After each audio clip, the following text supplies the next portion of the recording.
छठा अध्याय। श्री भगवान बोले, जो पुरुष कर्म फल का आश्रय न लेकर करने योग्य कर्म करता है वह सन्यासी तथा योगी है, और केवल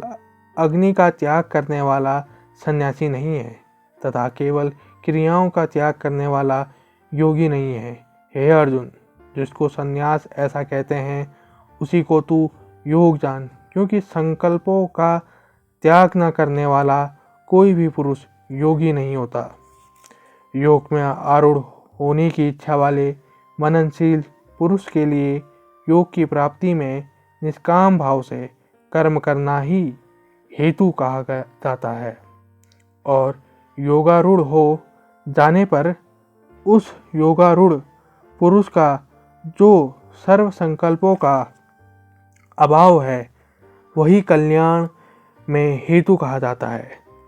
जिस काल में ना तो इंद्रियों के भोगों में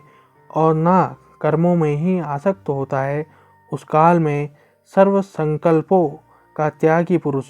योगारूढ़ कहा जाता है। अपने द्वारा अपना संसार समुद्र से उद्धार करे और अपने को अधोगति में न डाले,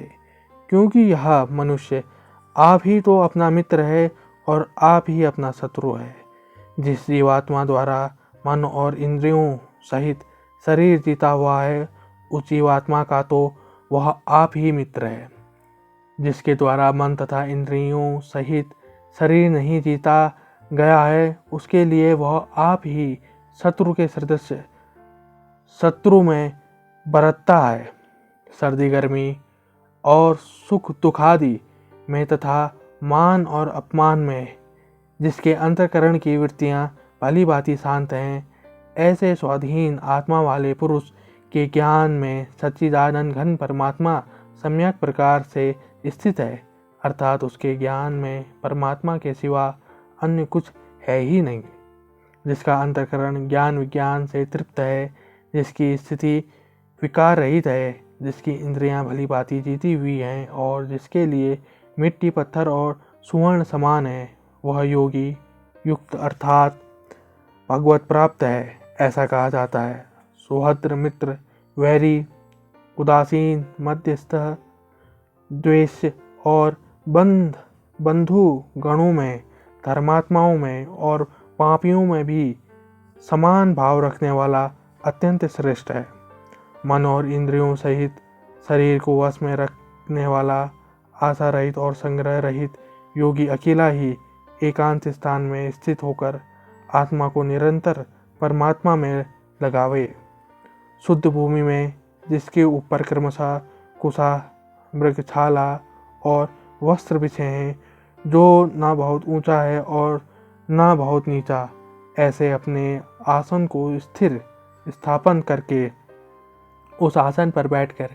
चित्त और इंद्रियों की क्रियाओं को वश में रखते हुए मन को एकाग्र करके अंतःकरण की शुद्धि के लिए योग का अभ्यास करें। काया सिर और गले को समान एवं अचल धारण करके और स्थिर होकर अपनी नासिका के अग्रभाग पर दृष्टि जमाकर अन्य दिशाओं को न देखता हुआ ब्रह्मचारी के व्रत में स्थित भय रहित तथा भली भांति शांत अंतःकरण वाला सावधान योगी मन को रोककर मुझ में चित्त वाला और मेरे परायण होकर स्थित होवे। वश में किए हुए मन वाला योगी इस प्रकार आत्मा को निरंतर मुझ परमेश्वर के स्वरूप में लगाता हुआ मुझ में रहने वाली परमानंद की पराकाष्ठा रूप शांति को प्राप्त होता है। हे अर्जुन, यह योग ना तो बहुत खाने वालों का, ना बिल्कुल ना खाने वालों को, ना बहुत शयन करने वालों के स्वभाव वालों का और ना सदा जागने वालों को ही सिद्ध होता है। दुखों का नाश करने वाला योग तो यथा योग आहार विहार करने वाले, कर्मों में यथा योग्य चेष्टा करने वाले और यथा योग्य सोने तथा जागने वाले को ही सिद्ध होता है। अत्यंत वश में किया हुआ चित्त जिस काल में परमात्मा में ही भली भांति स्थिर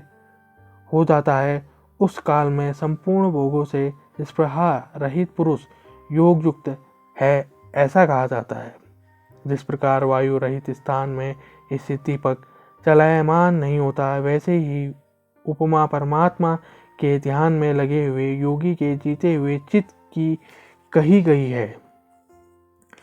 योग के अभ्यास से निरुद्ध चित्त जिस अवस्था में उपराम हो जाता है और जिस अवस्था में परमात्मा के ध्यान से शुद्ध हुई सूक्ष्म बुद्धि द्वारा परमात्मा को साक्षात करता हुआ सच्चिदानंद घन परमात्मा में ही संतुष्ट रहता है, इंद्रियों से अतीत केवल शुद्ध हुई सूक्ष्म बुद्धि द्वारा ग्रहण करने योग्य जो अनंत आनंद है, उसको जिस अवस्था में अनुभव करता है और जिस अवस्था में स्थित यह योगी परमात्मा के स्वरूप से विचलित होता ही नहीं, परमात्मा की प्राप्ति रूप जिस लाभ को प्राप्त होकर उससे अधिक दूसरा कुछ भी लाभ नहीं मानता और परमात्मा प्राप्ति रूप जिस अवस्था में स्थित योगी बड़े भारी दुख से भी चलायमान नहीं होता, जो दुख रूप संसार के संयोग से रहित हैं तथा जिसका नाम योग है, उसको जानना चाहिए। वह योग ना उकताए हुए अर्थात धैर्य और उत्साह युक्त जिससे निश्चय पूर्वक करना कर्तव्य है, संकल्प से उत्पन्न होने वाली संपूर्ण कामनाओं को निःशेष रूप से त्याग कर और मन के द्वारा इंद्रियों के समुदाय को सभी ओर से भली भांति रोक कर क्रम क्रम से अभ्यास करता हुआ उपरति को प्राप्त हो तथा धैर्ययुक्त बुद्धि के द्वारा मन को परमात्मा में स्थित करके परमात्मा के सिवा और कुछ भी चिंतन न करे। यह स्थिर न रहने वाला और चंचल मन जिस शब्दादि विषय के निमित्त से संसार में विचरता है, उस विषय से रोककर यानी हटाकर इसे बार बार परमात्मा में ही निरुद्ध करें, क्योंकि जिसका मन भली भांति शांत है, जो पाप से रहित है और जिसका रजोगुण शांत हो गया है, ऐसे इस सच्चिदानंद घन ब्रह्म के साथ एक ही भाव हुए योगी को उत्तम आनंद प्राप्त होता है। वह पाप रहित योगी इस प्रकार निरंतर आत्म को परमात्मा में लगाता हुआ सुखपूर्वक परब्रह्म परमात्मा की प्राप्ति रूप आनंद का अनुभव करता है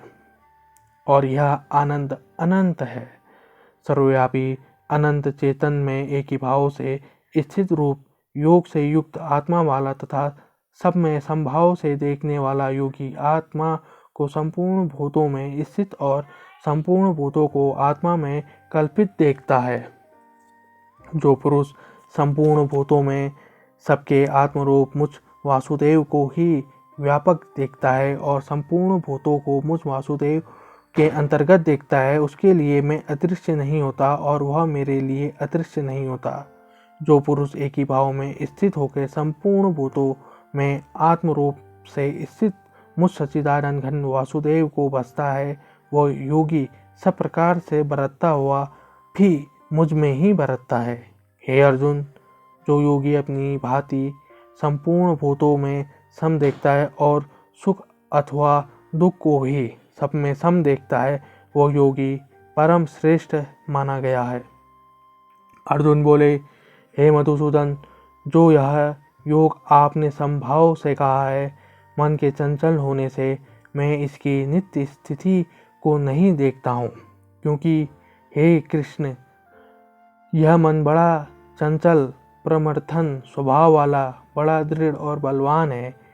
इसलिए उसका वश में करना मैं वायु को रोकने की भांति अत्यंत दुष्कर मानता हूँ। श्री भगवान बोले,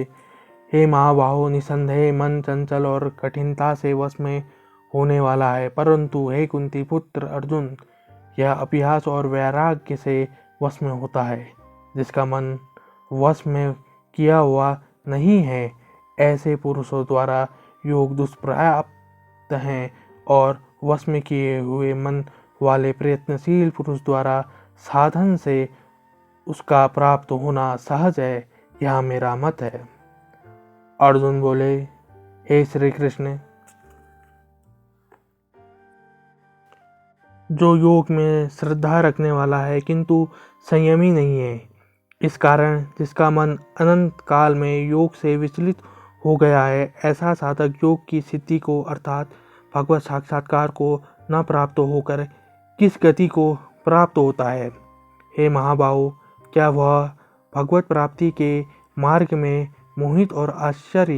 आश्रय रहित पुरुष छिन्न भिन्न बादलों की भांति दोनों ओर से भ्रष्ट होकर नष्ट तो नहीं हो जाता? हे श्री कृष्ण, मेरे इस संशय को संपूर्ण रूप से छेदन करने के लिए आप ही योग्य हैं, क्योंकि आपके सिवा दूसरा इस संशय का छेदन करने वाला मिलना संभव नहीं है। श्री भगवान बोले, हे पार्थ, उस पुरुष का ना तो इस लोक में नाश होता है और ना परलोक में ही, क्योंकि हे प्यारे, आत्मोद्धार के लिए अर्थात भगवत प्राप्ति के लिए कर्म करने वाला कोई भी मनुष्य दुर्गति को प्राप्त नहीं होता। योग भ्रष्ट पुरुष पुण्यवानों के लोकों को अर्थात स्वर्ग आदि उत्तम लोकों को प्राप्त होकर उनमें बहुत वर्षों तक निवास करके फिर शुद्ध आचरण वाले श्रीमान पुरुषों के घर में जन्म लेता है, अथवा वैराग्यवान पुरुष उन लोकों में ना जाकर ज्ञानवान योगियों के ही कुल में जन्म लेता है। परंतु इस प्रकार जो यह जन्म है सो संसार में निसंदेह अत्यंत दुर्लभ है। वहाँ उस पहले शरीर में संग्रह किए हुए बुद्धि संयोग को अर्थात संबुद्धि रूप योग के संस्कारों को अनायास ही प्राप्त हो जाता है, और हे गुरु नंदन, उसके प्रभाव से वह फिर परमात्मा की प्राप्ति रूप सिद्धि के लिए पहले से भी बढ़कर प्रयत्न करता है।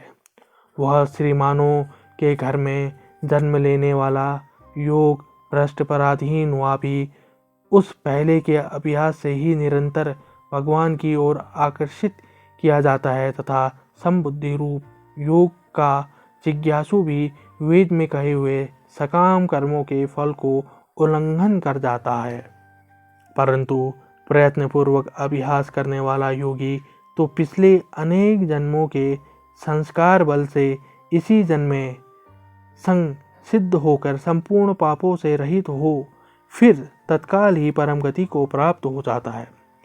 योगी तपस्वियों से श्रेष्ठ हैं, शास्त्र ज्ञानियों से भी श्रेष्ठ माना गया है, और सकाम कर्म करने वालों से भी योगी श्रेष्ठ हैं।